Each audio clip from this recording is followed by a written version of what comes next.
And we're live. Welcome, everybody, here to the Lakers Lowdown podcast. I'm Anthony Irwin, Lakers insider for Lakers Daily.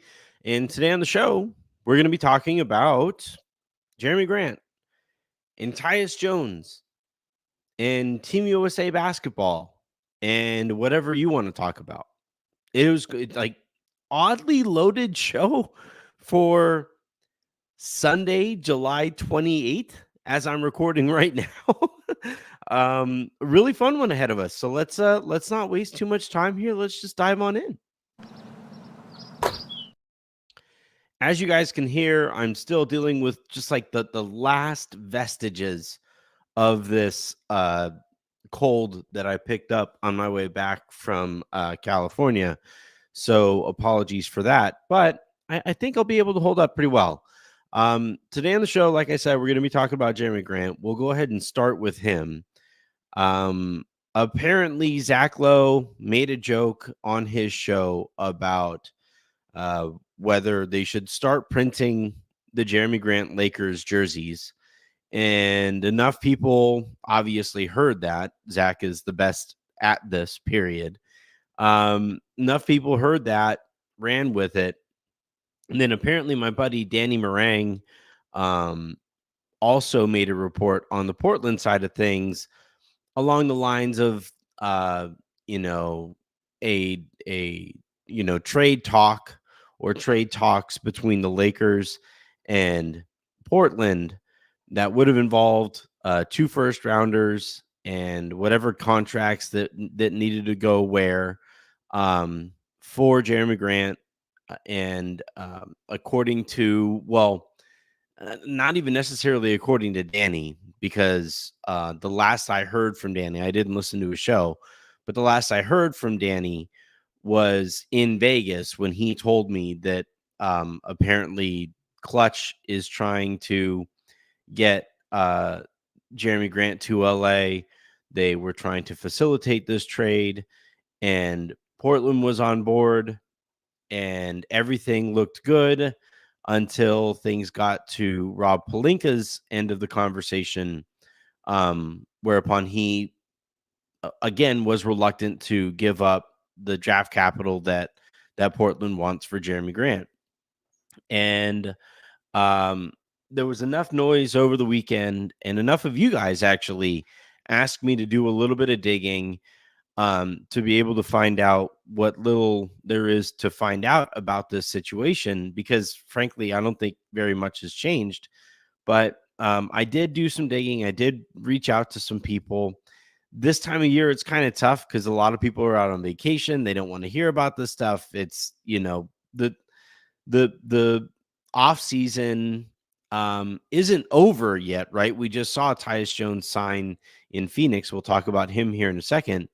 But the off season in the Lakers' eyes seems to be mostly wrapped up, unless there is some big development in terms of their conversations with some of these teams. And so when I asked about this Jerami Grant situation, essentially like the conversations with people close to the Lakers specifically entailed, how interested are the Lakers in giving up 2 first rounders for Jerami Grant? And because like that's the end all and be all to these conversations, right? So on that front, I'm told pretty definitively that the Lakers haven't been interested in giving up 2 first rounders for Jerami Grant at any point of this offseason, and that any kind of hope on that front that they would stand down in that regard has mostly come from the Clutch side of things and from Portland side of things. Portland wants those 2 first rounders. Joe Cronin is one of those kinds of negotiators where he tells you the price, and that is the price. And you could try to wiggle around it all you want, and he is not like he's just he doesn't negotiate. He just, this is the price. You can match that price if you want. or we won't make a deal. And we saw that play out with Miami for Damian Lillard. And I think we're seeing it play out that way again with the Lakers with Jerami Grant, where uh, he had told Rob Pelinka, um, whatever combination of contracts that you want to send our way, whatever.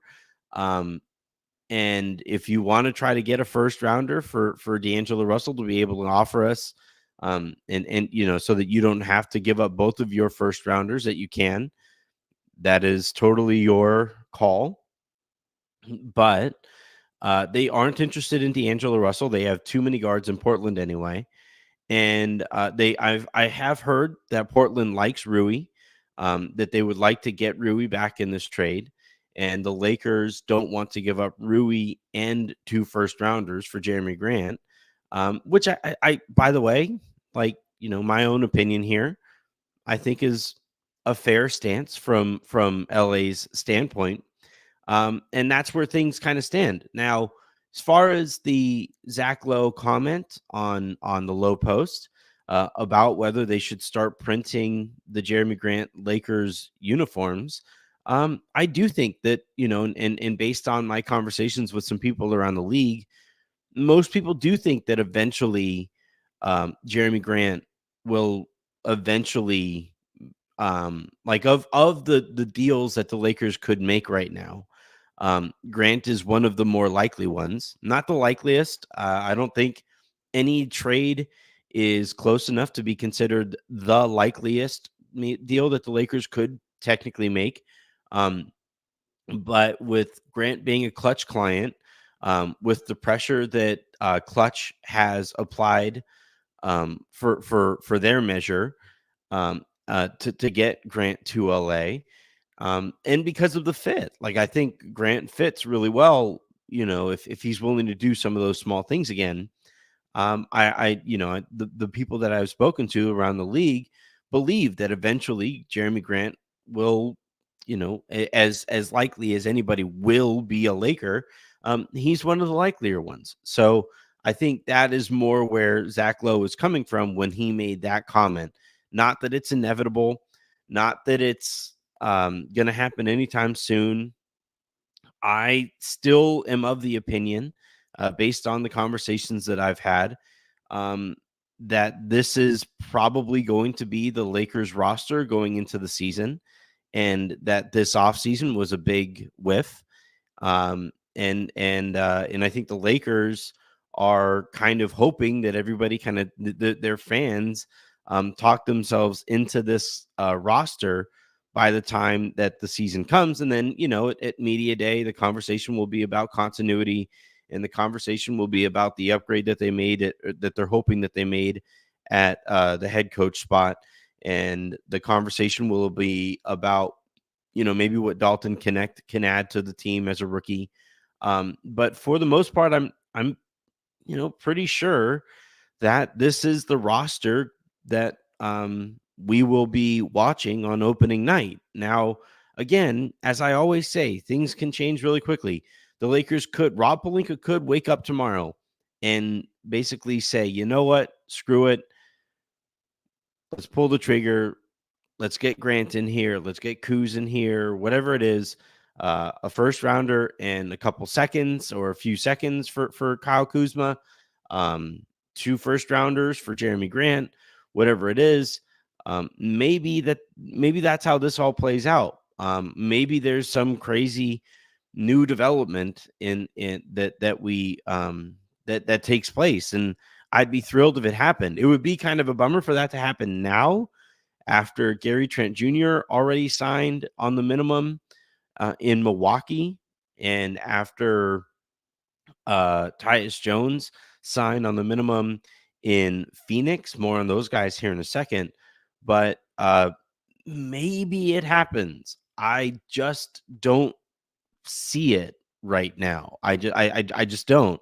And as far as all of this Jerami Grant stuff, and I know Lakers fans were kind of hoping that these were the updates that it takes to get a late offseason trade done, so that the roster could look at least a little different than it did last year. I understand where that hope comes from. I just don't necessarily see. Um, I just haven't heard enough people, especially close to the Lakers, optimistic that is a trade that is going to happen between now and the start of the season. All right, I am going to go ahead and take a swig of wine because I can already hear my voice kind of going. So, cheers, everybody! Happy Sunday night. That helps. Let's talk about Tyus Jones. And I actually think there's a link between these two subjects, the Jerami Grant one or the trade conversation and Tyus Jones, and why it's kind of frustrating that we are still sitting here with essentially the same roster, a worse roster. Look, when I say that when I say that the roster is worse, I want to be clear that the Lakers could be better next year, but the roster itself is objectively worse right now than it was the last time we saw the Lakers play. And when I say objectively worse, Taurean Prince was a playoff impact player.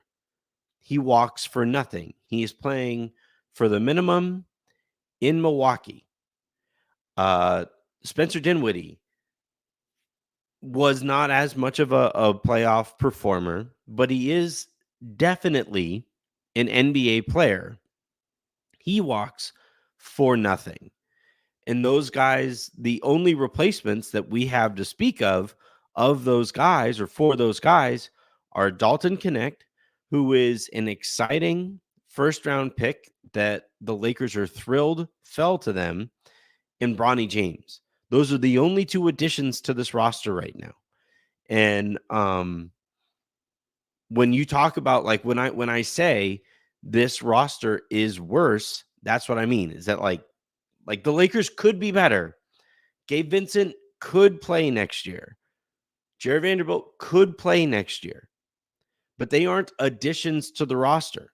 They were on the roster last year. So the roster right now is objectively worse than it was the last time we saw the Lakers play. Lakers could be better, but the roster is worse. But anyway, Tyus Jones goes to Phoenix, and I had heard some rumblings about this. That's why I sent out a tweet that, man, like once I started hearing, fuck, Tyus Jones going to sign on the minimum. I sent out a tweet that, like, man, Tyus Jones potentially being available at the minimum makes it all the more annoying that the Lakers weren't even able to open roster spots this offseason, right? That's not to say that Tyus would have been available to the Lakers had they just cleared roster spots, or that like that was the only thing stopping him from being interested in the Lakers. That's not what I'm saying. I'm saying that at the bare minimum, what the Lakers should have been able to do this year was clear enough roster spots to be able to get in on some of these free agents that they haven't been in on because they don't have roster spots. And ideally, they would have done more than that. They would have moved Russell for a wing.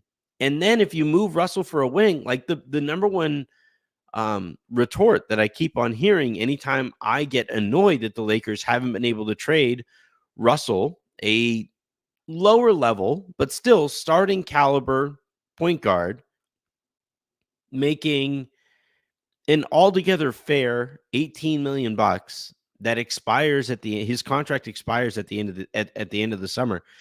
The Lakers not being able to turn him into anything. And frankly, like you talk to people around the league, and some of the people I've spoken to say that like the Lakers were flabbergasted to the point of not being able to figure out what to do with D'Lo after he opted in. There's a lot of surprise around the league that the Lakers seemingly didn't know what to do when they got that gift. I'm told how it, like from people close to the Lakers, I said this before, I'll say it again. When the Lakers started getting word that Russell seemed to be, things started heading in the direction where he was going to opt in, I'm told that the Lakers started kind of canvassing the league to see what the deal was out there and just weren't able to find a trade partner for D'Lo.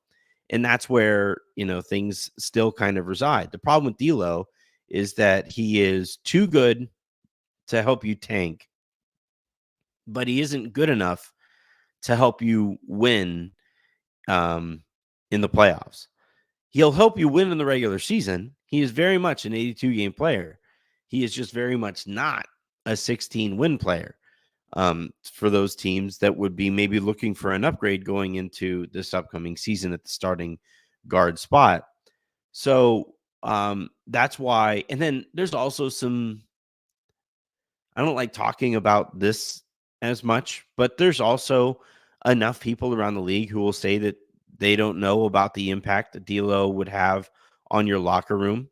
And by that, they mean like they know kind of the impact he would have on the locker room and don't exactly love it.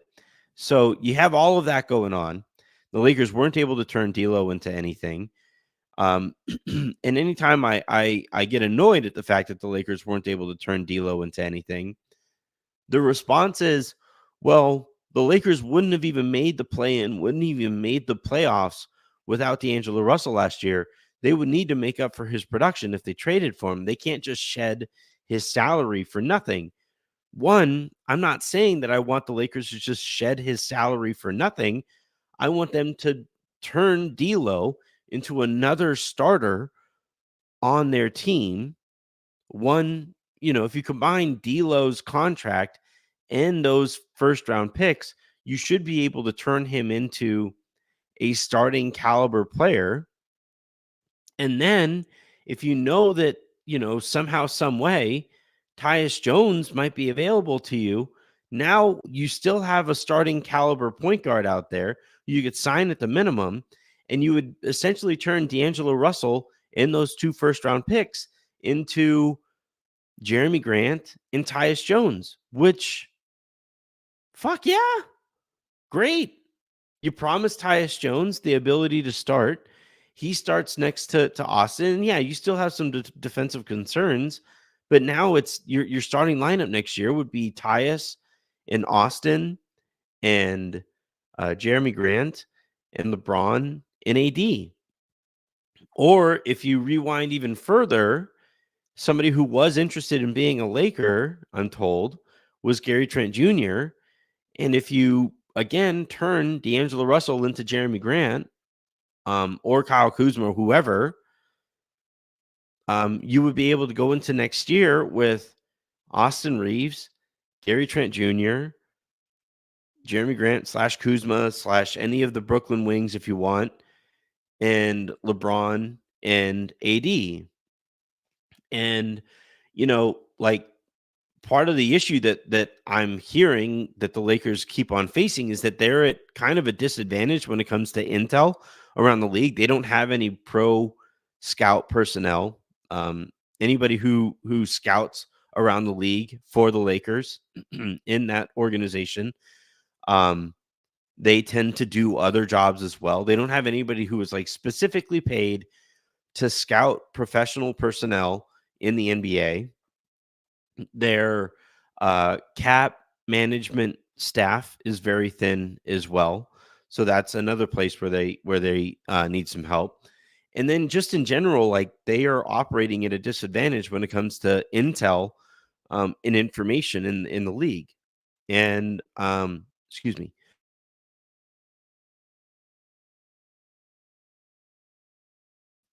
So you combine all of that stuff, and that's why the Lakers, like one of the conversations one of the frequent conversations I had with people in Vegas was how the Lakers just aren't very creative when it comes to their moves on the margins.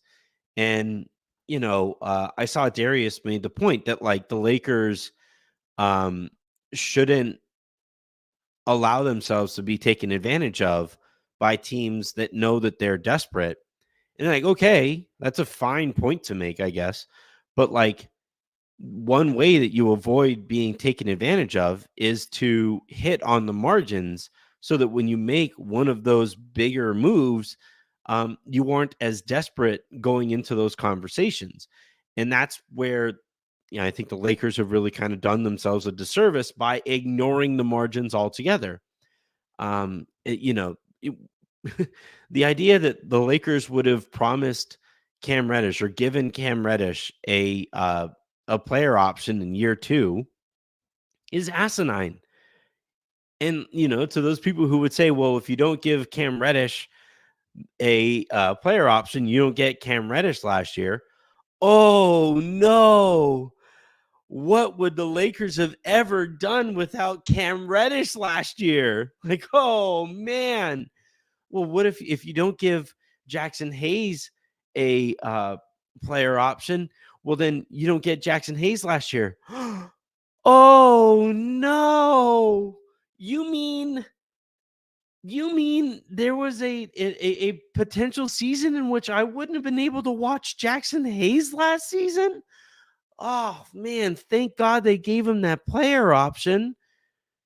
And like with Christian Wood, I get it a little bit because like he was clearly underpaid when the Lakers got him. So I guess I didn't mind as much them giving him a player option, even though there again, if you give him a player option and basically ignore the incoming rule that veteran minimum salaries weren't going to be able to be stacked, well, then that lacks foresight in and of itself too, right? So, like the Tyus Jones thing, I really think that Tyus Jones and Gary Trent Jr. for that matter, they kind of represent the opportunities that the Lakers have missed by not having the understanding of the cap to be able to get creative to be more effective on the margins.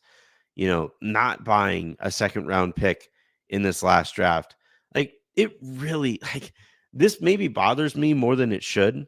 But when the Lakers drafted Dalton Connect and it's the middle of the first round, and that's when Rob Pelinka goes outside to actually have a press conference, that was so stupid. Like it was the dumbest thing I think I've ever seen an executive do, knowing and understanding how much work that guy still needed to do in the middle of a first round of a draft that was still going. The Lakers took Connect at 17.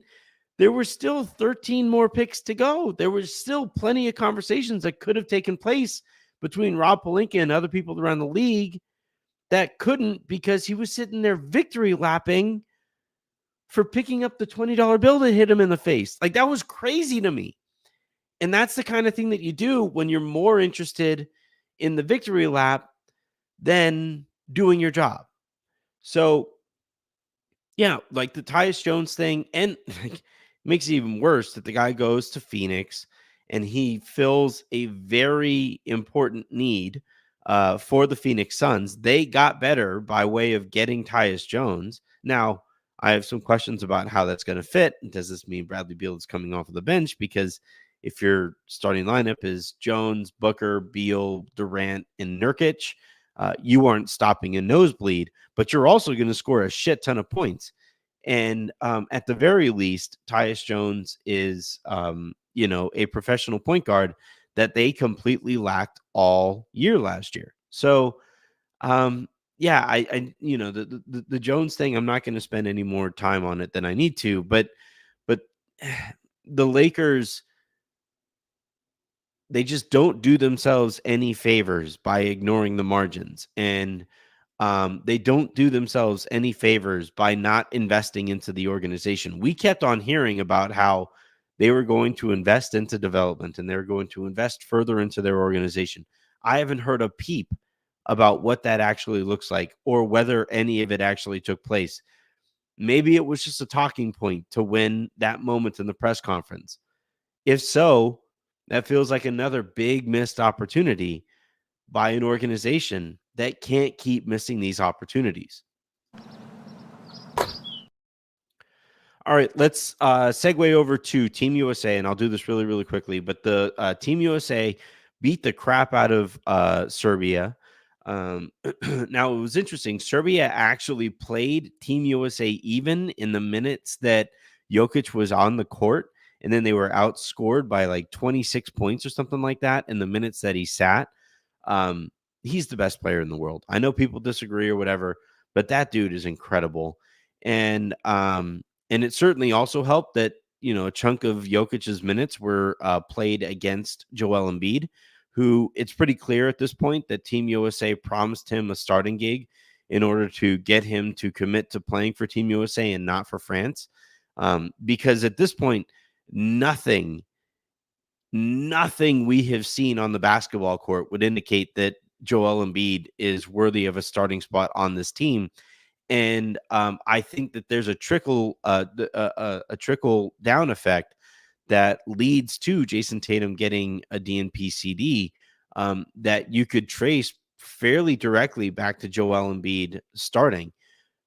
So I that's a bit of a bummer, but hopefully Steve Kerr recognizes that isn't working and has a conversation with Embiid and says, "Hey, we are bleeding points when you're on the court. So either we need to figure out a better way to play while you're out there, or you need to get into shape or whatever it is, or we're gonna have to sit you and you're gonna have to come off of the bench because Anthony Davis is so much better suited to play. He might be just a better player than Joel Embiid. I don't know.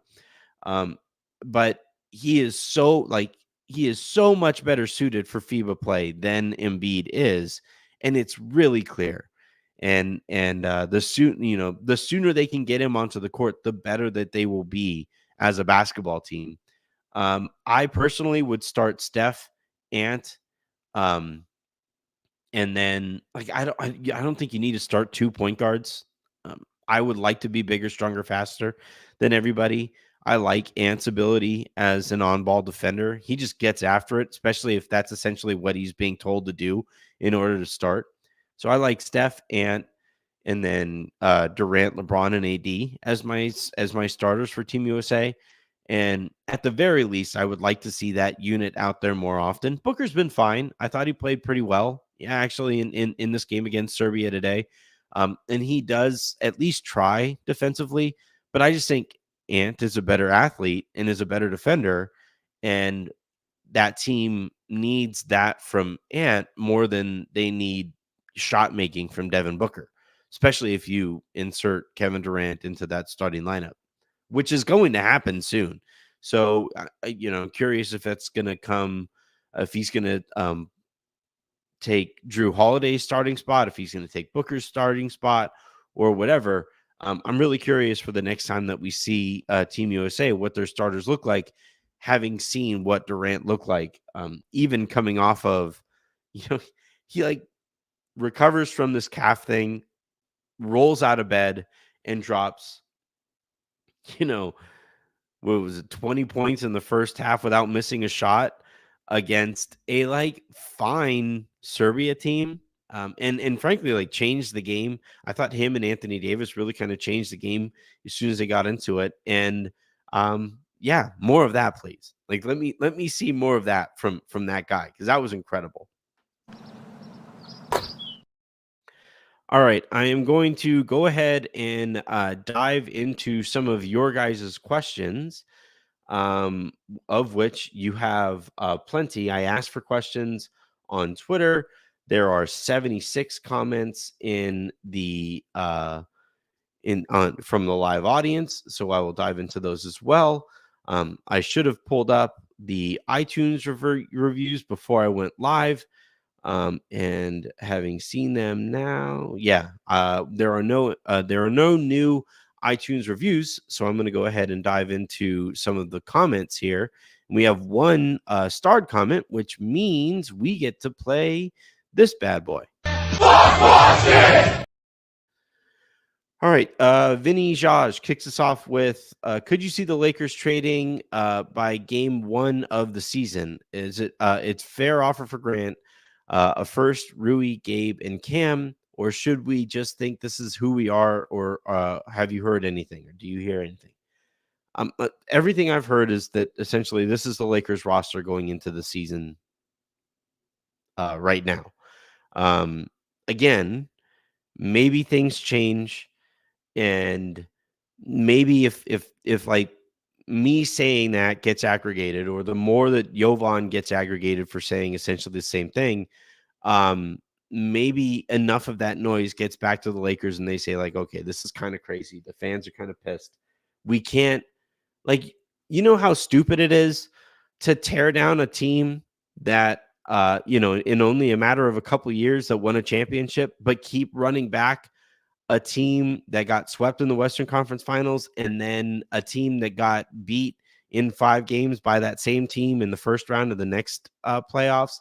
Like, it's insane that like this is the core that they're being super patient with.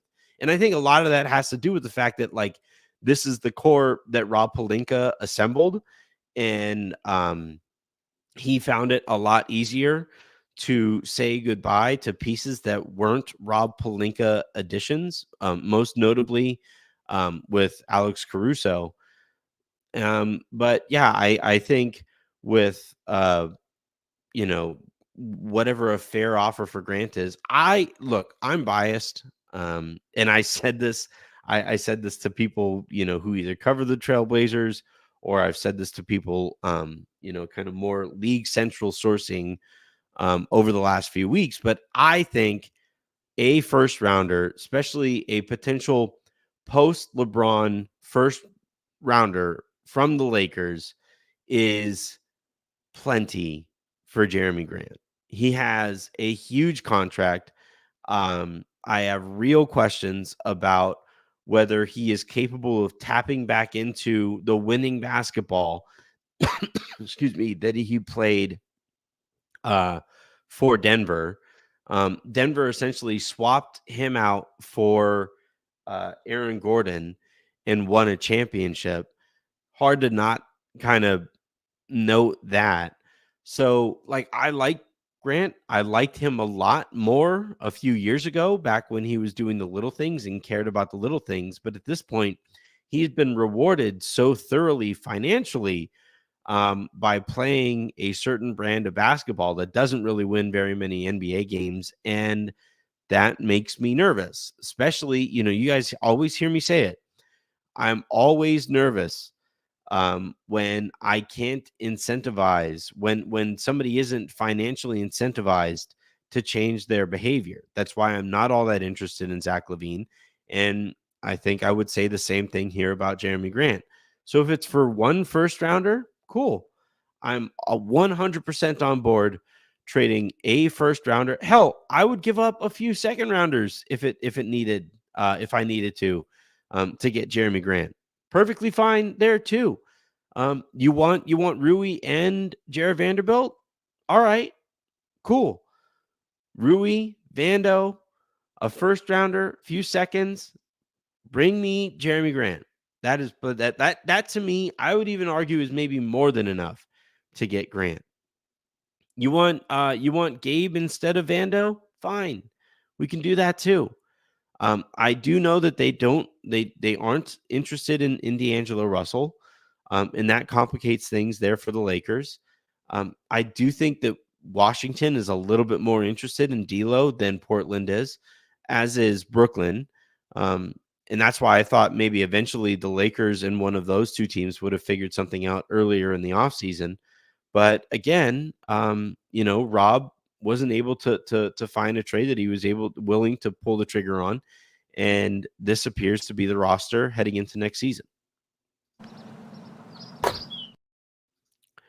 Vinny Jaj again, is the league waiting for the August 6th deadline for Laurie to pass? Is that fair to say? That's a great question. So essentially, the painting, the picture that has been painted to me as far as Laurie goes is that Utah wants pods, and the Warriors don't want to give Pods up. Utah is less interested in Kuminga because they would have to turn around and pay him, and I don't think they want to pay Kuminga. And the Warriors, if they had to choose between trading Kuminga or Pods, I think they would rather trade Kuminga. And they like both those sides are kind of in a stalemate right now. In those talks, and from Utah's perspective, if they trade Lauri and they don't get enough contracts back, they will fall well short of the salary floor. And there are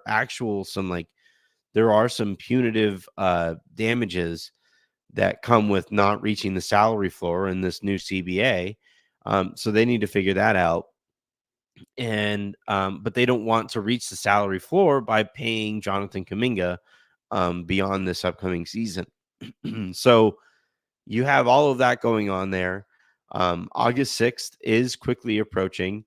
As much as we keep on hearing about how interested Utah is in paying Lauri, it just doesn't make much sense for them to do so. They clearly have a vested interest in losing as many basketball games as they can this year. And Lauri is not going to help you lose basketball games. And I think the Warriors are kind of waiting that out too. So I think eventually Lauri gets moved to Golden State, and it'll be curious. I'm curious to see what pieces actually go back to Utah for him.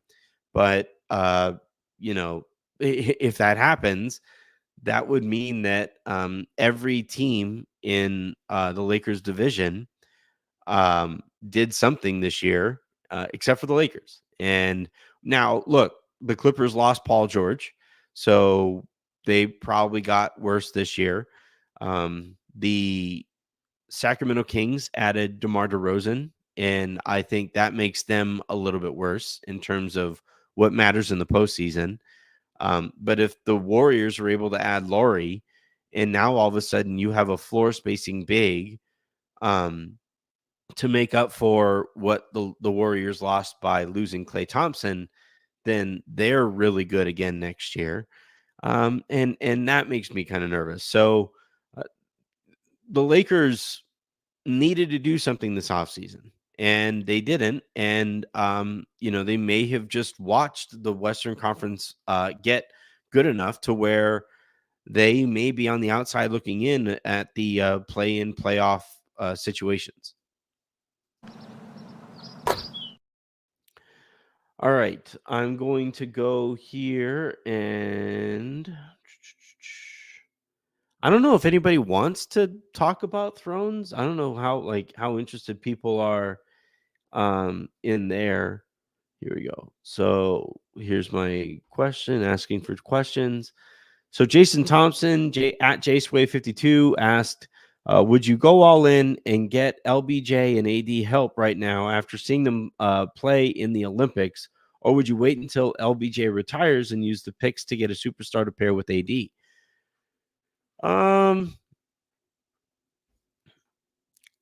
I think if AD watches the Lakers waste LeBron's extended prime like this, I don't know how interested AD will be in sticking around after LeBron. I do know AD loves being a Laker, and I haven't heard anything whatsoever about how any him being any less thrilled with being a Laker right now. But all that said, the Lakers essentially have wasted his prime. Like, he was smack dab in the middle of his prime. He is right now in the middle of his prime, and the Lakers are currently talking about developing their future while AD is in his prime. He has watched LeBron fend off father time the way that he has, and the Lakers have wasted that too. So I don't know how interested Anthony Davis would be in sticking around after watching the Lakers waste all of that. So personally, especially given what like LeBron was one of the best 2, 3 players on the court today.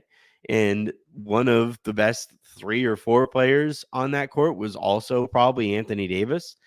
And that right now, like of duos in the NBA, it still is one of the most impressive. And yet the Lakers have one title to show for it. And for most organizations, the one title that they have to show for it would probably be enough. But that's not how the Lakers market themselves. That's not how the Lakers carry themselves. If you have LeBron James and Anthony Davis, and they are both in their primes, and all you have to show for that pairing is one championship, that makes you the big three Celtics. Do you really want to have that in common with the big three Celtics? I don't think the Lakers do. So me personally, I would have gone all in. Like I would have gone all in this offseason a couple times over. Um, I personally wouldn't be over the moon about giving up 2 first rounders for Jerami Grant, but could 2 first rounders get you both Cam Johnson and Dorian Finney-Smith out of Brooklyn? If so, like I would listen to that.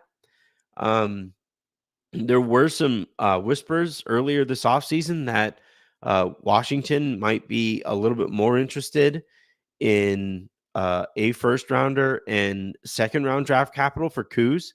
Um, I would have done that without blinking. And the Lakers kind of stalled out there. The problem that I keep on hearing with the Lakers, and I've said it on the show several times over, is that the Lakers just keep on falling victim to paralysis by analysis because they don't want to make, Rob Pelinka specifically doesn't want to make a decision that can be traced directly back to him that hurts the Lakers in the same way that the Russell Westbrook trade did. And everybody in that organization is still very, very cognizant of the impact and the continued impact that Russell Westbrook trade had on everybody, the relationships within the organization, the Lakers championship title aspirations, all of that. Like trading for Russell Westbrook was legitimately one of the most detrimental moves, maybe the most detrimental move that the Los Angeles Lakers have ever made. And the people who were responsible for it, i.e., Rob Pelinka, is absolutely terrified to pull the trigger on anything else that could have that, that kind of an impact all over again. All right, I'm going to take another swig here because, as you guys can hear, my voice is just not great.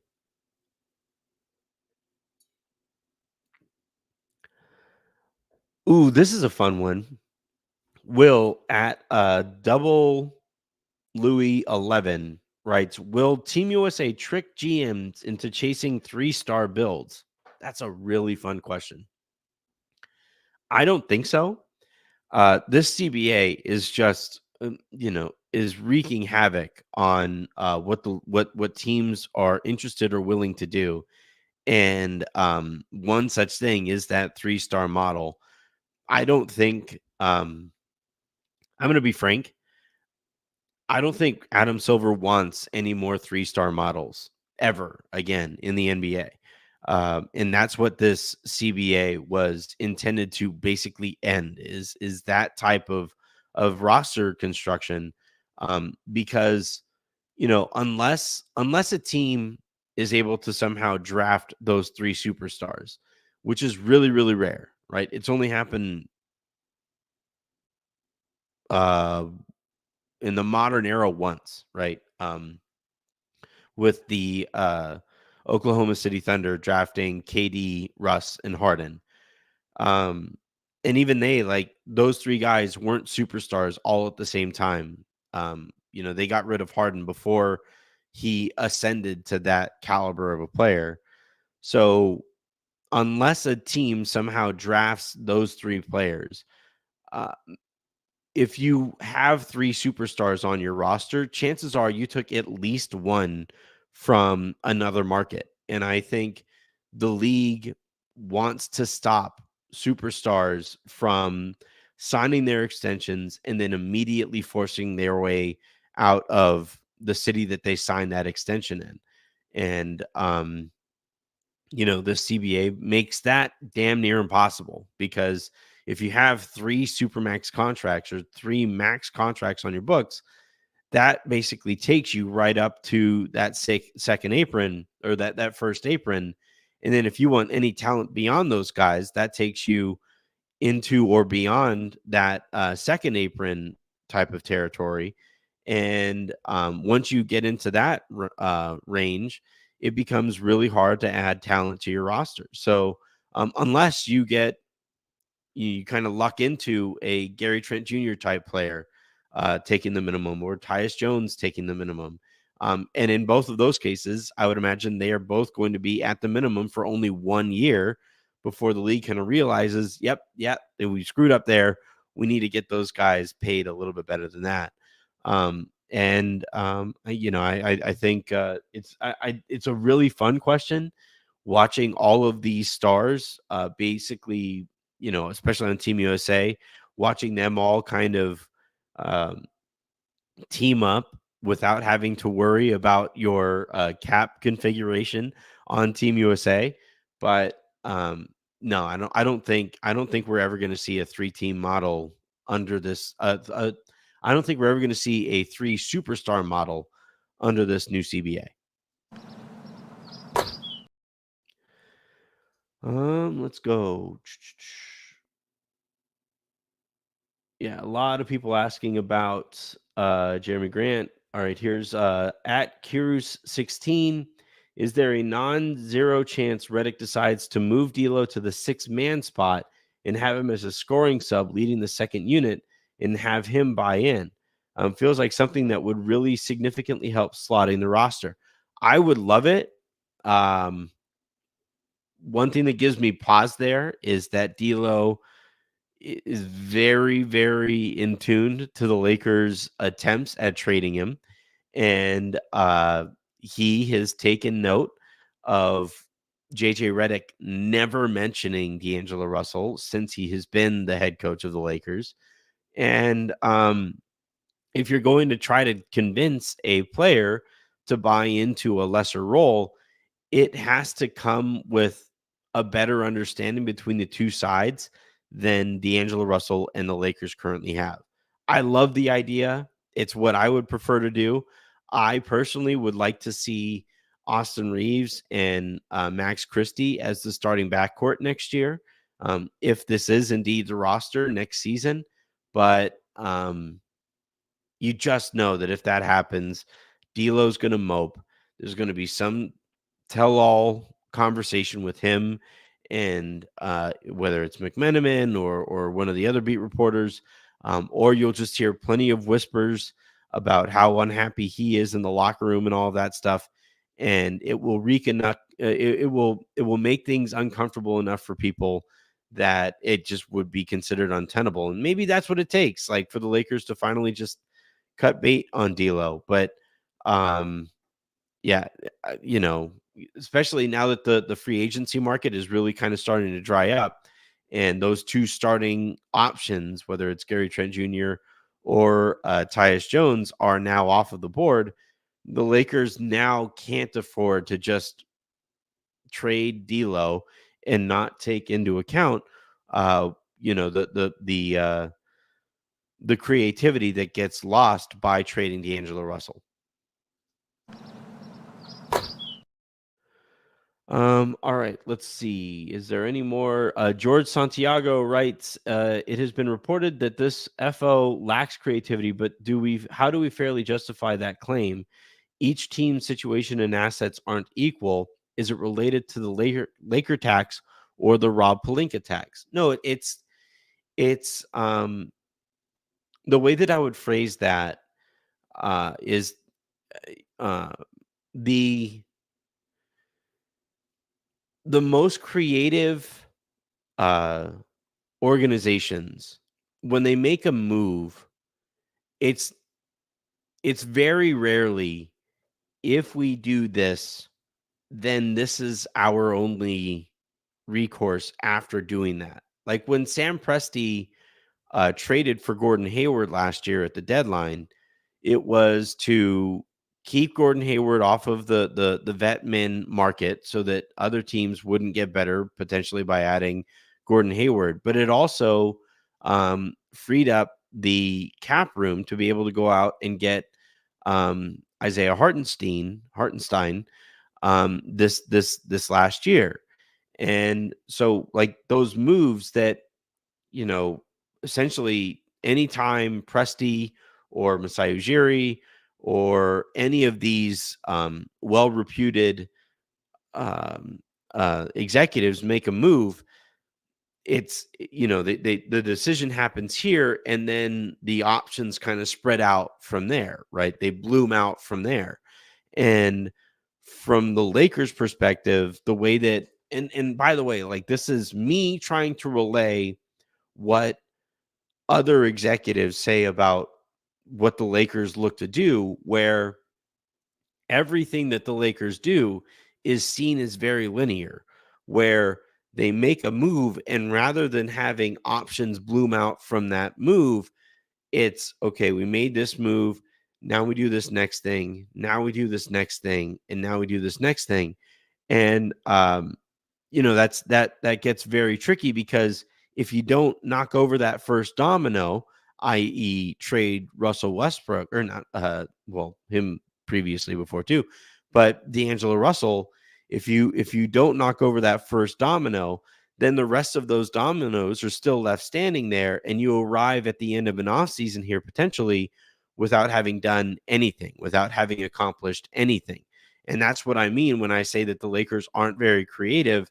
And frankly, like, I just don't think there is enough cap understanding in the Lakers organization compared to some of their competition, that employs, a capologist, somebody whose job it is to just read that thing front to back, memorize it, and be able to have conversations with their GM, with their vice president of basketball operations, with their president of basketball operations on what all can be done to take advantage of the minutia of this giant document that everybody else is trying to wrap their heads around.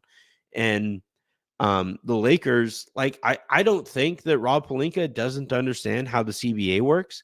I think that he has been kind of surprised by some aspects of the CBA, because he has stretched himself so thin by not having an assistant GM, by not having an actual GM, by not having a great cap guy or person, by not having, intel from around the league, by not having pro scouts and stuff like that. Like, those are the things that, like, that, and by the way, employing pro scouts, like, that's not even a creative thing. It's just a lazy thing. It's just a cheap decision. And the Lakers, to this point, I haven't heard. Like, we were told that they were going to make all of these investments into their organization, and we're still here waiting to see what that actually looks like. The offseason has now taken place, and I haven't seen what that looks like. We were told that they were going to invest into their player development program, and they were going to gamify the whole player development experience. I haven't seen what that looks like either. So, like, they're very creative when it comes to, like, saying things that might win that moment in a press conference, but when it comes to following through and actually executing on those ideas, that's where the Lakers fall very well short.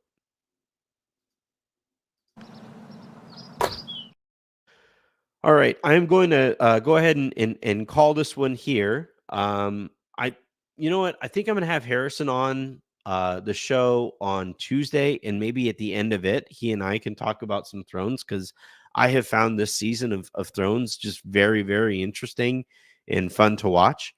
But yeah, I think I appreciate those of you who stuck around and listened to my voice kind of drag its way through this episode. And we'll see what the rest of the week has in store for us. So until the next time you guys hear from us, I'm Anthony Irwin saying have a great rest of your day. Make somebody else's, please do hit that subscribe button, whether it's on YouTube. If you're watching on Twitter, head on over to youtube.com/@LakersLounge to subscribe there. And if you were listening in podcast form, hit that subscribe button there as well. And I will talk to you guys on Wednesday.